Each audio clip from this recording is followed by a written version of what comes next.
Cassette দিলে পাওয়া যায় তো।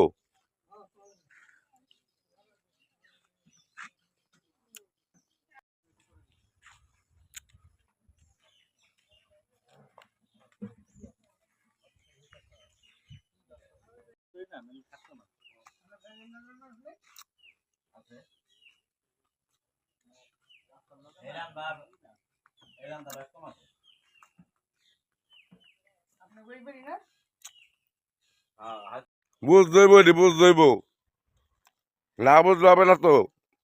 দেশের সিন সিনারি সবাই না দেখলে বুঝবো কেমনে যে দেশের মানুষের কেমনে কি করে খায়। আমার লিয়ে দোয়া করেন আপনি, আমার লিয়ে দোয়া করেন। আলহামদুলিল্লাহ মাল বেচাতাম ভাই, চুরি করে মাল বেচাতাম ভাই, বেশি নেই না বসছিলাম 500 টাকা কেজি, ইচ্ছা করে মাল বেচাতাম ভাই চুরি করে। না দরকার কি সম্ভব না ভাই, দরকার শুনো না ভাই। হালাল পথে খাইতেছেন, এটা ভালো না? হ্যাঁ হ্যাঁ এটি ভালো।